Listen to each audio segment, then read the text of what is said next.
This is Ed, and the picture I took is along the shoreline in La Jolla, which is part of the city of San Diego, but it's got its own name because it's special.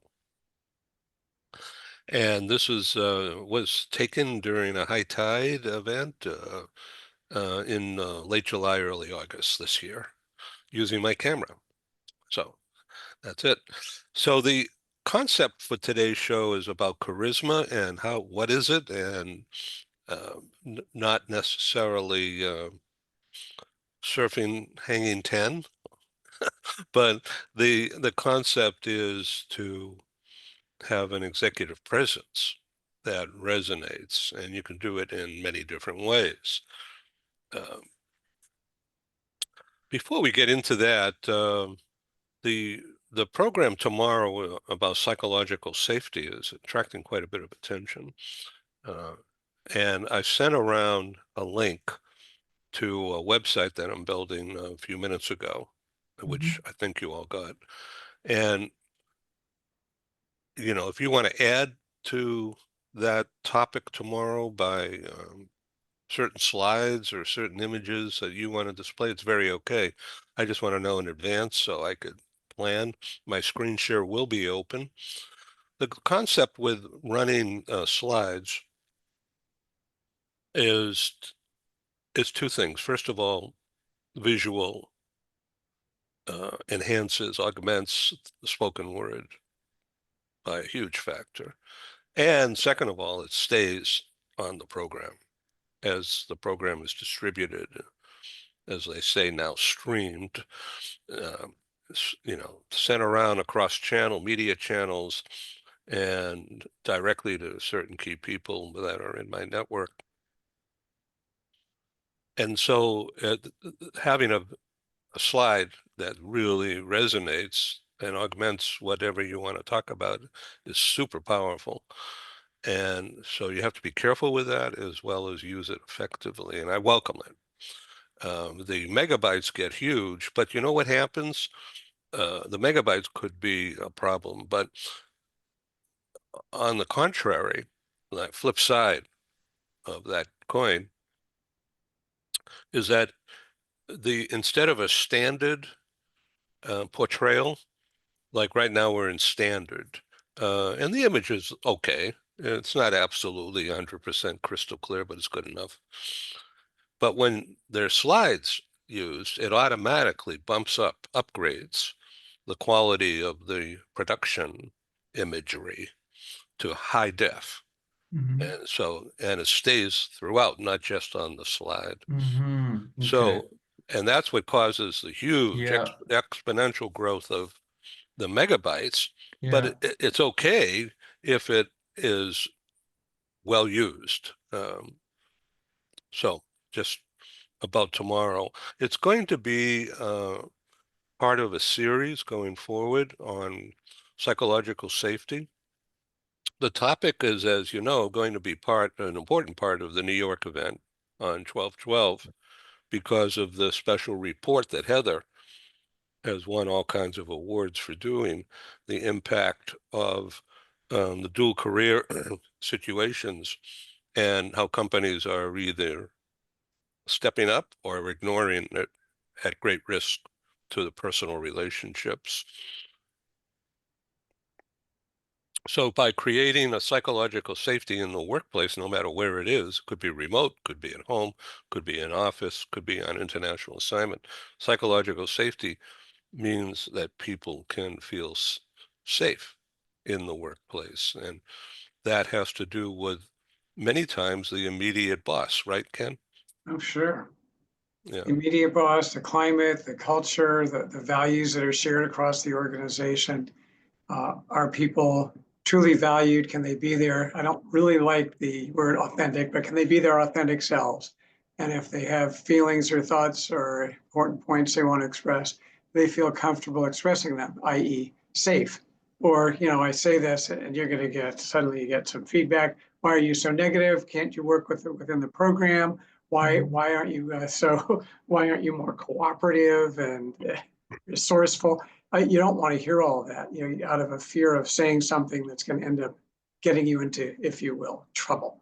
It means it's not safe. Right. Then people stop thinking and engaging and creating and just go along like bobbleheads, and then you end up with a stagnant organization. So it's really very, very important for employees to feel safe in the organization. Okay, Christian, do you have something to say on that? Are we talking about psychological safety today or? No. No, we're not. But the topic is charisma, and what is that? And oftentimes people think the word is like Johnny Carson, TV personality, bigger than life, and Lady Gaga or Tony Bennett singing "I Left My Heart in San Francisco." You know, that kind of charisma is over the top. And that's not what the show is all about. It's about business presence, executive presence. And if someone comes on as a braggadocio, as Mr. or Ms. Know-it-all, that's that may be an executive presence in their mind, but not in anyone else's.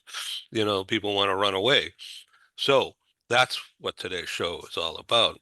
And Okay. the topics are related for sure. Yes, they are. Okay, I can start with the example you just gave. So I've met people who were executives, first of all. They were very full of themselves. They're very vain. Um, but they did have charisma. I mean, undoubtedly so. They did have charisma, but they weren't likable. And when you listened to them or interacted with them, your antipathy towards them impacted your being overwhelmed by their charisma or being drawn to them. Let's not say it negatively, but being drawn to them by their charisma. They were just too unlikable. To me, a charismatic person is somebody who is at the same time very inspiring and powerful, but at the same time also very humble and recognizes their own flaws and shortcomings and is open about them. The most charismatic people I've met in my life were people who were very modest in what they said and how they said it. They let their action do the talking, so to speak. They didn't have to say who they were and why they were great. It came across in what they said, or you knew that what they had done was extraordinary. So it's and a lot of these people I've met on this show for sure. You know, it's you brought together a lot of very charismatic people who are modest and just can be one of them, who are just not constantly talking about how great they are, even though they've accomplished a lot. So it's very interesting that my experience is, you know, I'm old, but so I have a lot of experiences. The early days were not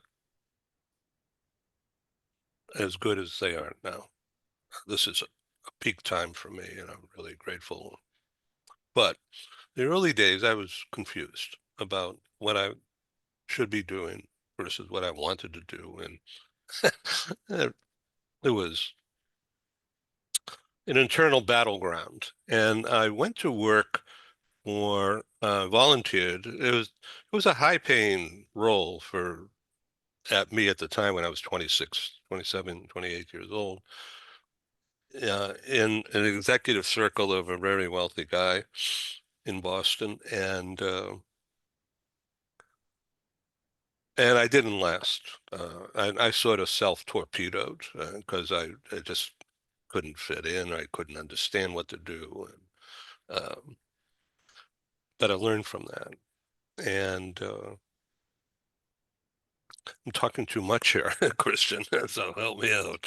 Uh, you know, and that guy, 100% charisma and super smart and recognized by others who didn't like him, but Mhm. total respect. Yeah. To me, that's just another level, so to speak, or another aspect, another way of looking at this. And the people that I was thinking about also had respect, didn't make them likable. You know, you you wouldn't necessarily want to get to know them, engage with them, talk to them. Um, to me, this is what I enjoy whenever I meet somebody who's charismatic, that they also um, personality wise, they feel relatable, I guess is the word I'm looking for. They're relatable. You can talk to them, they're human beings. It doesn't feel as if they were trying to separate themselves from you because they are so in their own sphere, they're so charismatic, and I thought of that when you just told that story, Ed. They're hanging out with other charismatic, influential, and probably rich people, and you're not part of that circle. That's To me, that's charismatic, but that's not necessarily likable or interesting in the long run. And looking back on it, just to go a little deeper, I wasn't trained. So a lot of, Mhm. at that time, Right. it was just raw Yeah. talent that the guy liked, I guess. But the um, but some people who are at my age or even younger, doesn't matter. But when they were 16, they were trained by Hmm. their parents or dad or somebody close to them, and I wasn't trained Hmm. in that kind of an environment. I was self-taught a lot, but I was exposed. My dad was a charismatic guy. He was a football star when he was a kid and married a beautiful woman who was on magazine covers before there were readers of glamour magazines in Boston. My mother, she's great, but I didn't have any training about what not to do. Uh, my dad was involved in politics, Democratic politics in the city of Boston then, as a connector, if you will, which is sort of what I'm doing. Yeah, I was just Bringing gonna people say that. together. I But wonder where it got that from. he dragged me to these political breakfasts on Sunday mornings where they were always at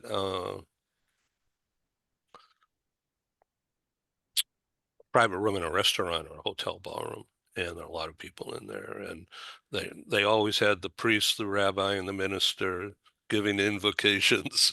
It was multi-ethnic, and the the political apparatus showed up from the police chief to the fire chief to the a lot of business people as well. So it was like networking 101 when was just a kid and I didn't know what was going on, but it was swirling around.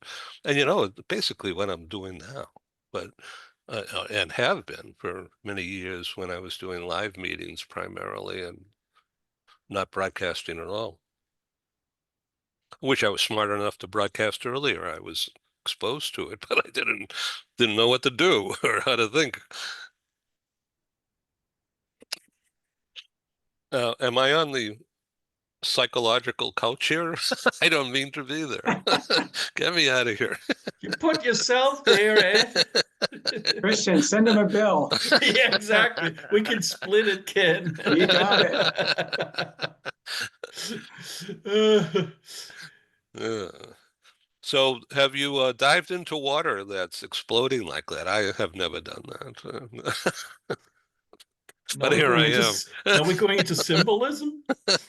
I think figuratively we all have. Yes, good point.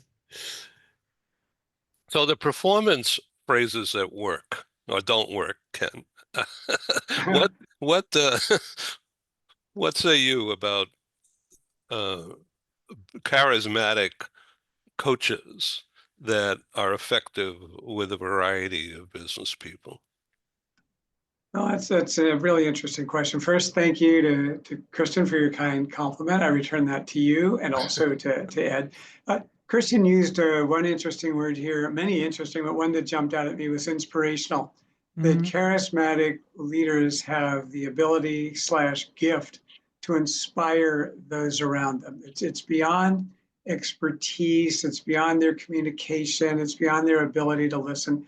There is a special quality that charismatic individuals have that really draw people in. And what's interesting is some people who might be regarded as highly charismatic by some individuals might not be by others. There are cult leaders who, for their followers, are extremely charismatic.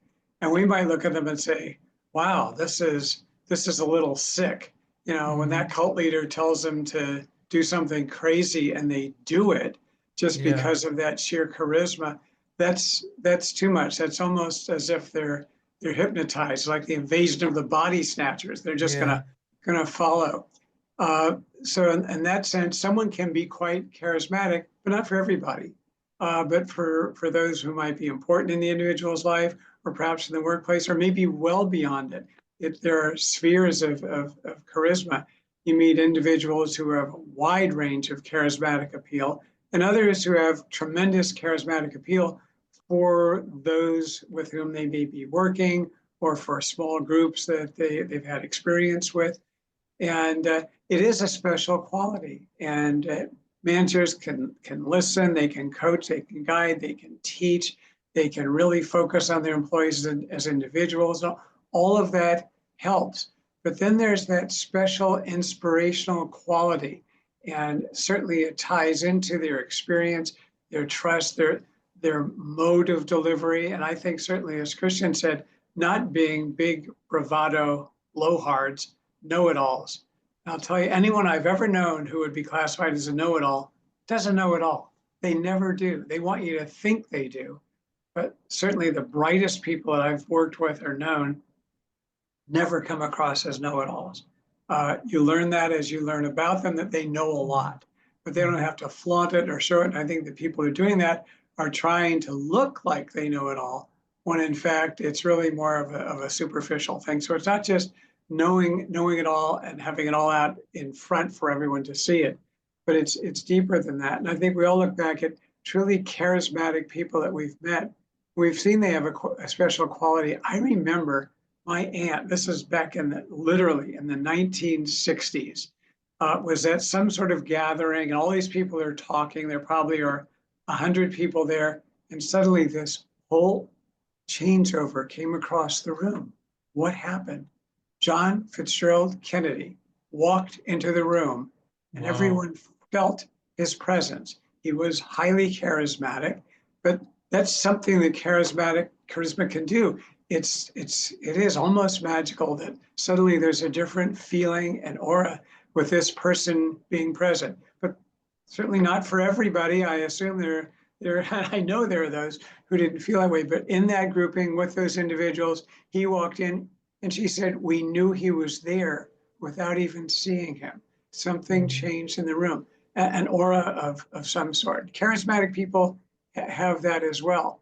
So certainly as you take it down to earth and start talking about providing feedback and feed forward to employees, if a manager is truly respected and truly respects the employees, and you have an atmosphere of openness, fairness, growth, development, that can certainly help set the stage. And if that manager has some inspirational qualities that connect with the individual, then we'll see more of a basis for charisma playing a role in that kind of feedback as well. It's interesting that the link you shared, Ed, leads you to a gentleman who's a coach. And because he's a coach, he's, of course, ultimately trying to sell you a course. And he's close to saying, I can get you charisma. And here's how I do it. I teach you all these different things, and then you're going to have charisma. Everybody has charisma. It just has to be, it's a trained skill. And I disagree with that fundamentally, I disagree with that. I think that there is an innate quality that some people have and some don't. Now, can you foster that and grow it and learn how to use it through coaching and experience? Absolutely. But to go and say, you have no charisma whatsoever, pay X dollars and you'll get it, it's not a vending machine. Okay, it doesn't work that way. And I know people that are young, you know, my younger daughter's age, 15, some of her friends have charisma. They just do. Is it because they're, you know, trained, experienced executives who know a lot? No, but it's still there. It's in the way they come across. It's what they say. It's their poise.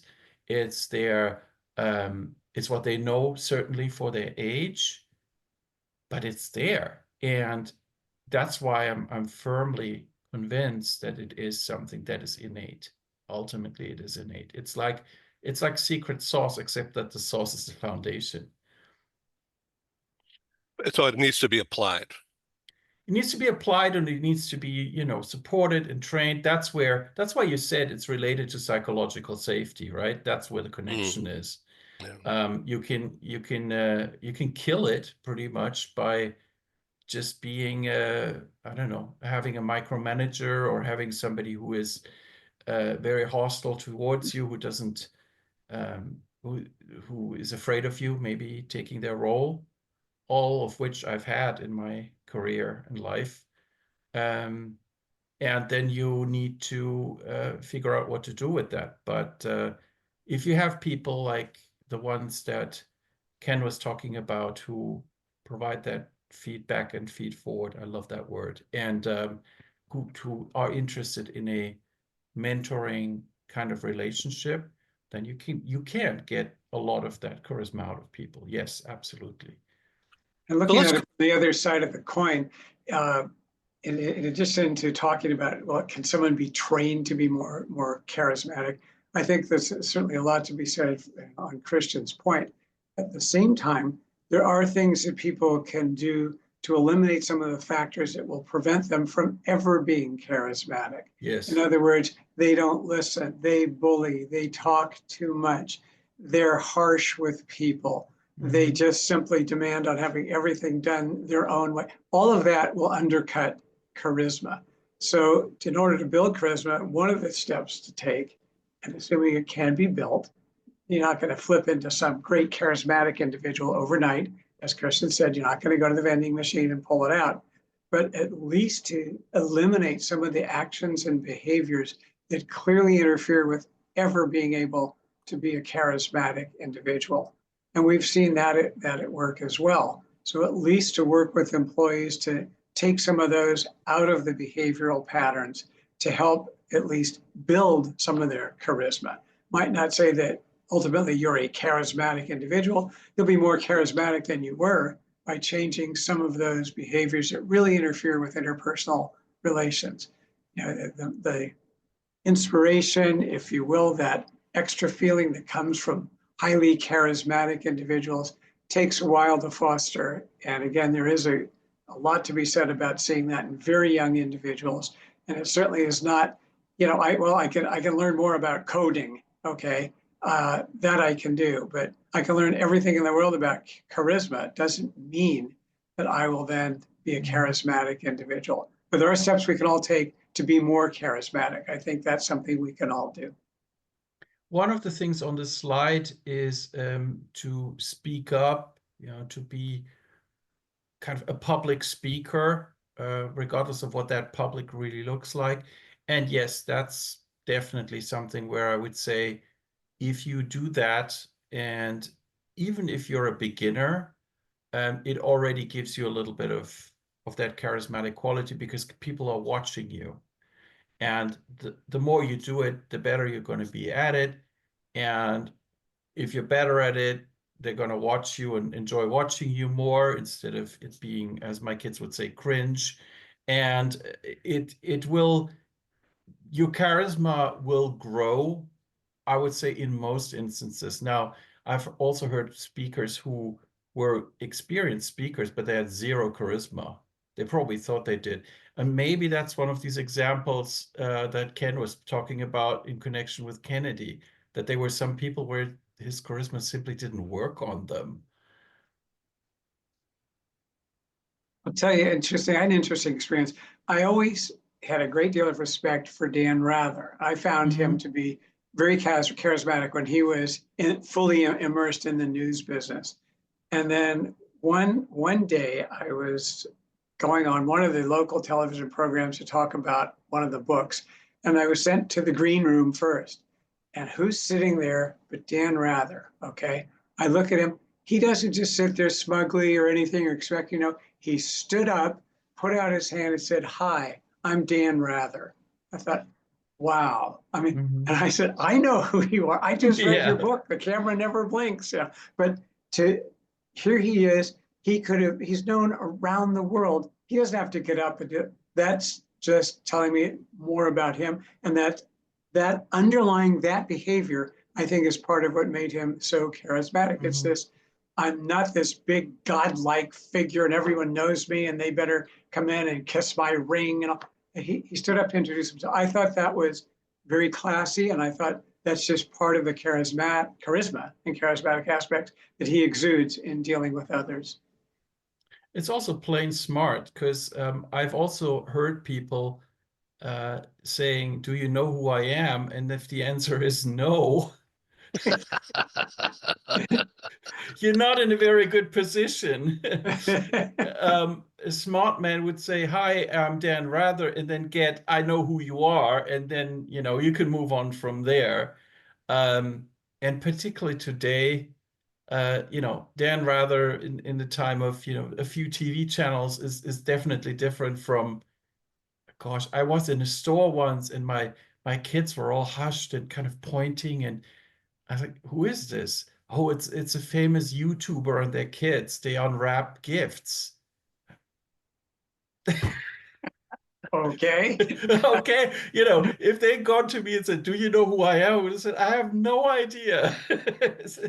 It depends on what your reach is, I guess, in terms of media. And that's why I think it's very smart to just treat everybody the same way and extend your hand and say who you are, because they may not know you or they may not care. How do you, Christian, how did you manage yourself and a team remotely? What's the secret sauce? Well, when you're saying what's the secret sauce, you're assuming that I was any good at it, which I don't know whether I was, but I had to do it. So in a way, it was, just do it. I would. I was guided also. I had a lot of very good guidance from my manager, and one of the things that he told me to do, which I wouldn't have done myself, was to set up one-on-ones, regular times. Every 2 weeks, I would talk to one of my team members in a planned and prepared way. Of course, we would talk otherwise as well, depending on how much there was to talk about or how much guidance they needed. I was always open, I was always available for them. But for the people that didn't necessarily speak up and said, "Hey, I would like to run something by you," I, in a way, almost forced them to do that by setting aside time for them that was planned. And I expected them to come to the meeting with some issues or talking points or ideas, not just to sit there. It was I had expectations for those meetings. So I'd say that helped a lot to answer your question, Ed. That definitely helped a lot to be very cognizant of time zones. To me, that's a pet peeve when somebody on the East Coast just assumes that everything in the United States is the East Coast. Well, why don't we have a meeting at 5:30 a.m.? Just because it's 8:30 Eastern. So be very aware of time zones, be aware of their schedules, be aware of their family situation, be a good listener, particularly if they have personal issues or problems. A lot of the people in my age range have aging parents, and sometimes they pass away or they're very ill. And you just kind of have to know that, and you can't just say, all right, now let's get back to business. It doesn't work that way. So I think a lot of the secret sauce was just being experienced, after a while, being experienced enough to do a decent job. Thank you. So when you had the one-on-ones with every 2 weeks or something, Mhm. they knew what the agenda would be. Sometimes I would send them the agenda, or sometimes I would have a few points and they had a few points, and I wouldn't share the agenda in advance. It depended on the circumstances, but the important part was that there was an agenda. There was always, and it was always structured. It wasn't like, let's just chat. It was always, here are some things. This was the opportunity to give feedback or coaching or feed forward. I love this word, Ken. I really do. Starting to use it now. This was the opportunity because it was a set time. It wasn't necessarily just spontaneous. It was also something that we could both reflect on. Maybe I gave some advice, and maybe 2 weeks later I would say, so how did that work out for you? Did you apply it? How did you apply it? Things like that, so that you would just have a set time to come together and really together work on something or reflect on something, because we couldn't do it in the office. We couldn't just walk over to each other's desks. By the way, that was another thing. I always told my team back when we were in the office, try as much as possible to talk to your coworker face to face, because I experienced offices where people just would send each other emails even though they sat 3 cubes over. And I thought that was such a waste of opportunity to interact face to face. This is just made no sense to me on any level. What does fast forward mean? Forward, back, Yeah, it's kind of the forward, what? opposite of, yeah, feedback looks at your Feed performance in the forward. That's it. past. Yeah, feedback looks at your performance in the past. Feed forward is really more focused on development and growth and coaching and guidance, and taking whatever might have been provided in feedback, say, okay, how can we now develop in this area? What strengths, what steps can be taken to further build your skills, abilities, knowledge, expertise to help you in the future, to help you going forward. So it's really more into that overall coaching type of heading. I did that, but I wish I'd had the term back then. Yeah, it's a So good catch. how would you have used it, Christian, if you had it back then? Just a quick example. For instance, one of the main challenges when you're an operations manager in relocation is people's caseloads. The clients expect that as a relocation consultant, where people are in the life cycle of their relocation. You can't just say, I don't know what's going on with their relocation, because you're being paid to know, right? If you don't know, that's not acceptable, just isn't. It's also very risky. So managing a caseload is a challenge, and you can very easily get overwhelmed and lose track of what's going on.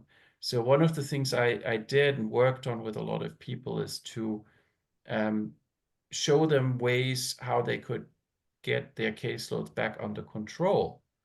And when you do that, you always ask about, okay, I suggested that you do this, maybe take 10 of your files and you talk to these people, you figure out where they are, you note it, you move on to the next one. So I would say, did you do that? What was the outcome? What did you find out? Oh, I haven't, talked to this person. Oh, I found out that person had quit. I'm like, see, now you can close the file. One less file for you. Isn't that great? You would just make it, in a way, you would almost sell it to some extent, enough so that they could see the benefit for themselves, and then move on and use the advice and the examples that you've given them. Hmm. So the caseload manager, Mm-hmm. what's the right word for that? Case manager? The operations manager would, Yeah. their job would be to make sure that the relocation consultants manage their caseloads. But I mean, this could be in any, I'm sure it's the same principle for, say, social workers or doctors, or anybody who supervises a team of people that deal with a lot of people at the same time and need to know where they're at in a cycle, in a process that they're going through. You can't, for instance, I imagine if you're a social worker and you say, I have no idea who this person is, I've never talked to them, and yet you should have, that's a problem. And the operations manager would need to address that. So, my friend, let's make believe I'm a transferee. Mm-hmm. Okay, and I've got a young family, not kiddies, but not teenagers, somewhere in between. And the company's spending a fortune on my assignment, and yet they expect results. So is it the case manager to know what those company objectives are to measure success and deliver some coaching or guidance or connections to others who could assist this transferee and me to do better? Are there goalposts along the way, rest stops to check up, check in? So if you're in a relocation situation and the relocation's been outsourced to a relocation management company, which is where I worked, right? Then it's, in a way, it's exactly the opposite. It's the business objectives are none of your concern, but like vice versa, you make sure that the transferee and is not distracted, for instance, by the family needs and by the demands of the relocation, and they can actually work and fulfill those objectives. So you may have a situation where there's a supervisor or manager of that person in the business, right? And they would expect that the transferee isn't out all day looking for housing, for instance. Um, I in the panel discussion I had last Thursday, I quoted the CEO of Cordis, which is one of the largest relocation companies, and he said on his show, we expect employees, or our clients expect that their employees kick butt instead of looking for housing. And that just, to me, summed it up. That would be the answer, that in a relocation company needs to make sure that the housing is established so that the workers, the transferees, the employees can then go and kick butt for the business that they're working for. Is there a coach assigned? I hope that there is on the business side of things. But Yeah. you wouldn't get involved in that. No, I have nothing to do with the business. That's why it's outsourced. It's an outsourced relationship. It's like if you And hire so therefore it's none of your business. it's none of my business, Yeah, right? okay. If you hire a plumber, the plumber isn't going to ask you about your finances, right? It's you hire the plumber to, unclog your toilet, and that's what, if they do that, and so that you don't have to do it, and hopefully they do it well, and then they leave. It's an outsourced relationship. So, First time I've talked about toilets on this show, I think. well, we'll flush it. Nice. Oh, that's all the water behind me. It's all Flashing. water under the bridge, right? Over the top. Yeah. So the topics that Chris Perlott and you and the Cardis exec, The Carlos exec wasn't there. He was on another show I watched, but I did quote him in my introduction. this is big time right now. This topic and this thought process. There's nothing new. It's just that now there seems to be a crisis because the companies don't want to spend the money. Mm-hmm. And yet the transferee is at high risk. And there seems to be, I'm an outsider looking in, so I don't have all the information, so I seek your information. This is topic A at my New York meeting coming up on 12/12 in the afternoon. We have two main workshops and a couple of keynotes and lots of networking time. Topic in the morning is psychological safety in the workplace as it relates to, in particular, international assignments, but it could mean domestic assignments too. Topic A. Heather will be in London talking about her report, and we have a New York City-based psychiatrist, psychotherapist, who's going to be my in-person lead. I'm just moderating, keeping it all going, just like what we're doing now. And in the afternoon, after lunch workshop, which will be from approximately 1:45 to 3, is all about changes in the industry, relocation industry and mobility industry, and what's going to be done about it. And there's a variety of voices that will participate. It's open forum for everybody, but I do have leaders, and hopefully I'm going to have an amazing announcement later today or tomorrow that will put it over the top. So the key issue is, if you look at, say, what Air Inc. is doing or has been doing, they're part of a Japanese organization now. And historically, the Japanese companies, from what I've learned from listening to people talk, is that they don't allow a transferee and family to depart Japan for somewhere else until they're absolutely secure that this is going to succeed.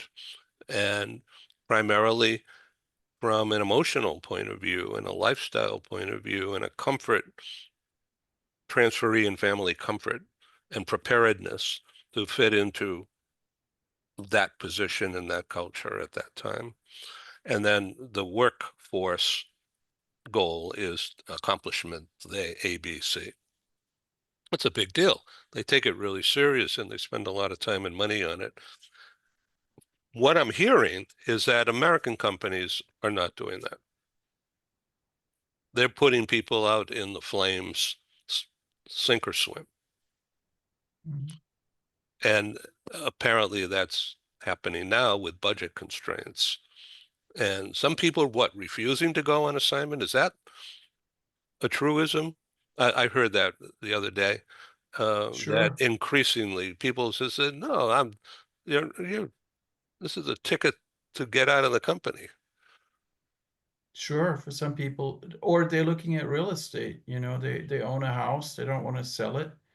In a lot of scenarios, California is a good example. If you move away from California to another state, you can't come back, in the sense of you typically can't buy a house there anymore. Right. You don't sell it. You put it up for management. Well, if you want to do that, right? So then that's a different, all of a sudden we're talking about life planning here, right? We're talking about what is good for my family 5 years from now.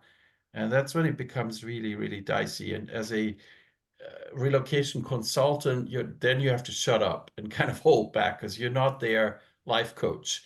But once people start realizing things like that, these connections, then it is a matter of, yeah, should I take this on or not? Am I jeopardizing something in my future if I sell my house in California to move to, Never you mind know, a family breakup. Florida? And yeah, of course, my marriage, my family. So yes, that's So definitely if I may something that just you, interrupt, yeah, it's psychological safety.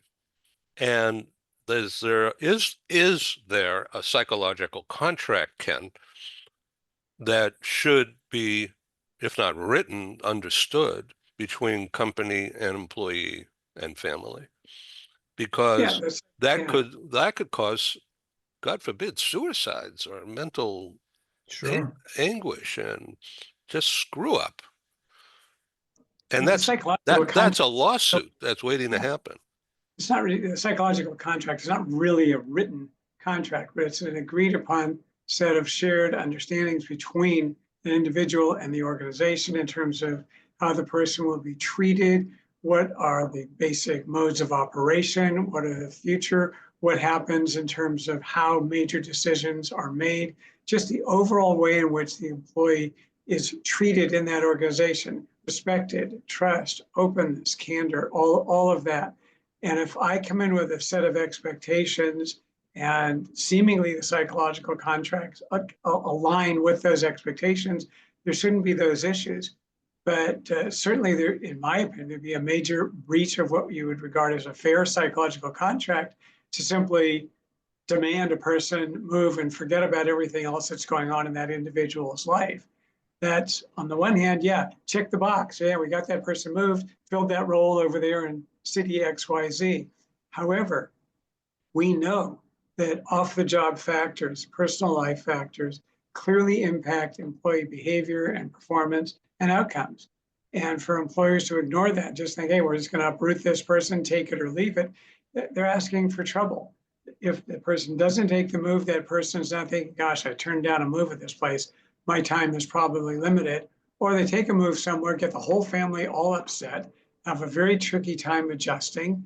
And again, it's just totally undermined what would be regarded as a fair psychological contract between the individual and the organization. Absolutely right. You would hear this all the time come up, right? You would have spouses doing everything they could to sabotage the relocation sometimes. It was, some of these moves were very, very challenging from a psychological perspective. And, you know, nobody trains you on that. That's so out of scope. So you had to learn how to deal with something like that through just sheer experience, learning it on the job. Yeah, What unless the role? psychological contract is one, expect to be moved if you come to work with us. And that's just going to be part of it. And you know that up front. I remember growing up in San Francisco, the Presidio was an active fort. And we had coming in and out of our classes all the way, elementary school, all the way up, what were referred to, not in a negative way, but they were called Army brats. These were the kids whose parents were in the Army. They'd be in our class for 2 years or so. We'd be friends. And then the next year, they're gone. Yeah, the parent, the father typically got transferred to another country or another city. And they just adjusted to that. Some of them were happy with it. The children, they liked it. They got to meet new kids and adjusted. For others, they'd finally get a set of friends and out they go. And then all the issues that go on at home. But that was the understanding. If you're going to work for this organization, anticipate on being moved at our discretion every couple of years. And that's the contract. Right. But for a lot of private sector businesses, that's not. And people aren't going to join a company that says that. You know, let's make sure it's a two-way street here. And that if there are great opportunities, we'll talk about them. We'll share this. There'll be obviously some family involvement in here to make sure that this works. And that's that whole respect and trust aspect that is so important these days. So today we didn't, well, looking back, even 10 years ago, there was no internet. Well, there was, but it was way different. There were telephones, but having a video call was like super expensive and awkward and hard to do, even 10 years ago. But today, with FaceTime and WhatsApp, you can stay in touch with people who you move away from and continue. So that whole segment of problem has gone away. Not completely, but it's manageable. If you want it to be, yeah. It takes a lot of effort. In a way, it's, you know, you can compare it to a pen pal relationship.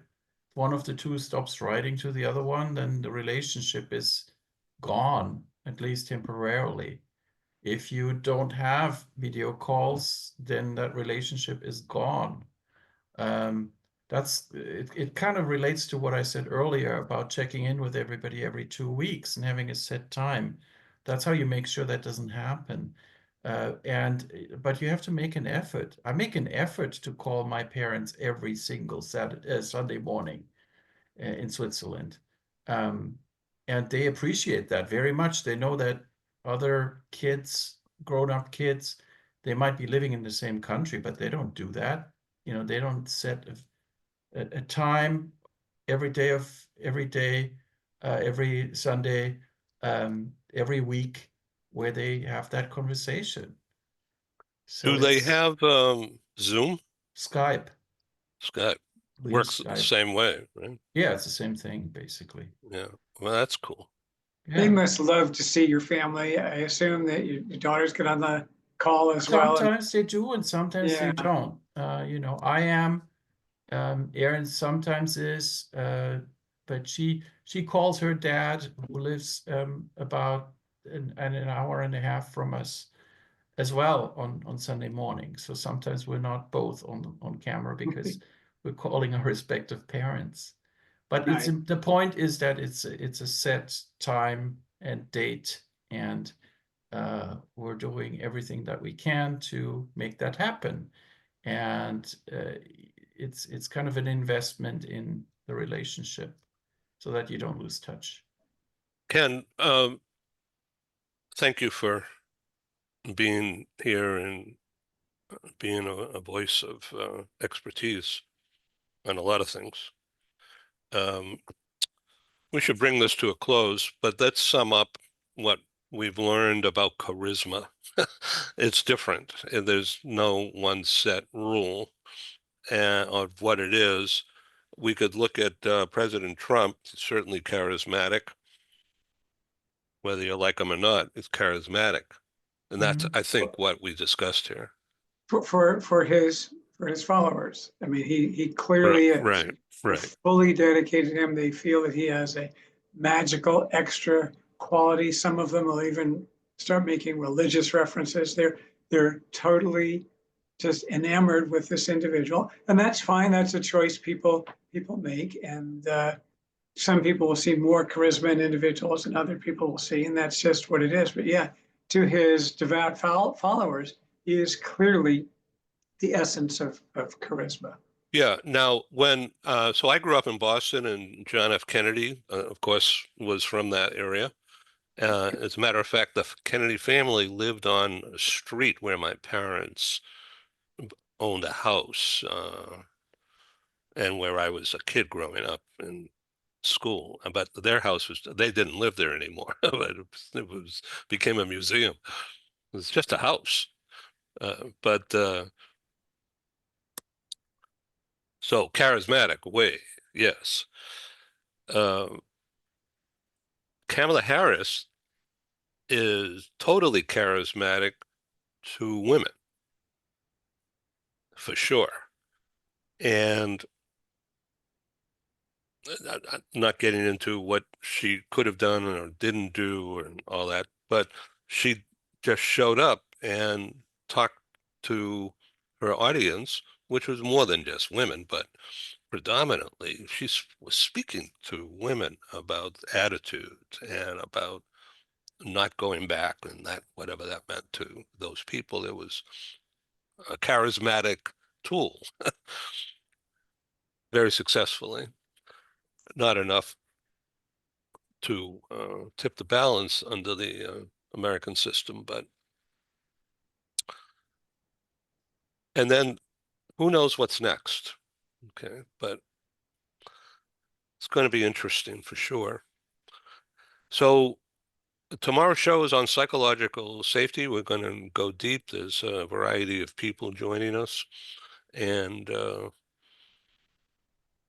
I find this to be a learning experience for me personally. So thank you. Thank you for having Thanks me. right back to you. Thank you. Good seeing you, Good Ken. question. Thanks. Thank you. All right, this is Ed signing off in sunny San Diego. and it was like 39 degrees outside here this morning before sunrise, and like, whoa, but it's warming up now. It's going to be like clear 70, you know. Nice. Yeah, good. Take care. Thank You you too. too. Thanks, See you Ian. Be tomorrow. well. Thank you.